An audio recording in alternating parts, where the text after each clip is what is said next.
Hey guys, so today we're going to be talking about Piaget's stages of cognitive development and what it encompasses. But first, we have to start from somewhere, so let's start with what he believed in. Piaget was a cognitive psychologist who actively believed that young children were always exploring the world and creating schemas, which are essentially mental representations of the world. And so you have two notions that stem from this. You have assimilation and accommodation. Assimilation is fitting a new object into an existing schema, and accommodation is altering or changing or modifying that existing schema or the existing schema.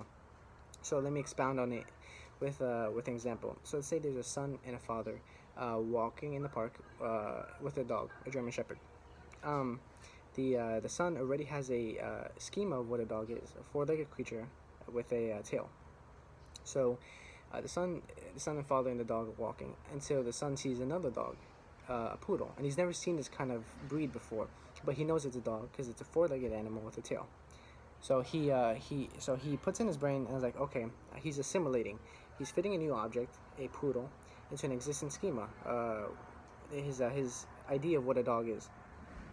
And so he keeps on walking until he sees a cat, but he doesn't know that it's a cat. He thinks it's a dog because it's a four-legged creature with a tail. And he points it out and says, "Dad, look, a cat." And he says, "Dad, look, a dog." And the father's like, "No, son, that's a cat," and explains to his son the differences between the two. And the son's like, okay, he realizes the disparities between the two, and he's accommodating, which he's changing and modifying his existing schema of what a dog is now, or what a four-legged creature and it's with a tail encompasses. So, but as a child cognitively matures, he gains some like ability or understandings. For instance, object permanence, which is the belief that objects still exist even when they cannot be seen or touched. Let's say a 4-month-old.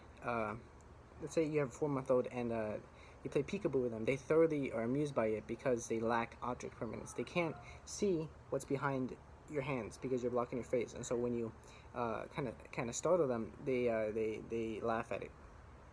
So object permanence begins at 7 months and progresses until 18 to 24 months.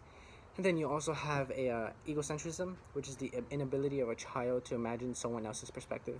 So essentially all that is, they're just very selfish. I mean, children are selfish, even some adults.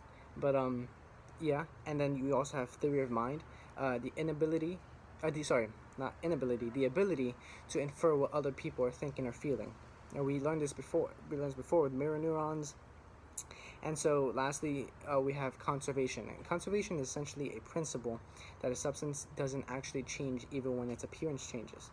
So children in Piaget's pre-operational stage, which we'll get into later, believe that a tall glass that has water and a short glass that has water contain different amounts of water, which isn't true.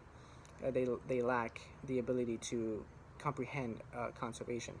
And so now we get into the stages and what they encompass and how to go on to the next stage or graduate. So we have sensory motor, which is from birth to 2 years old. And that's the only thing a child knows is their immediate environment, through senses and movement, hence sensory and motor. And so once a child at this age understands or gains the ability of object permanence, they graduate from sensory motor to pre-operational stage. Pre-operational stage is from 2 to 6 years old, and it's at this stage children begin to use symbols but can only solve like simple problems, not complex problems at all.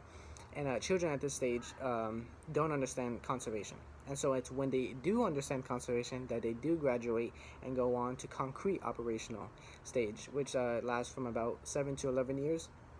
And at this stage, children can understand conservation and other logical problems, but still have troubles with abstract and hypothetical thought. But once they have a grasp on abstract and hypothetical thought, they graduate from concrete operational stage to formal operational stage, which lasts from 12 years to the rest of your life. And it's when essentially one cognitively is mature, the ability to think in a complex way, essentially. So that's it. That's all, guys. Hope you guys enjoyed it. Bye.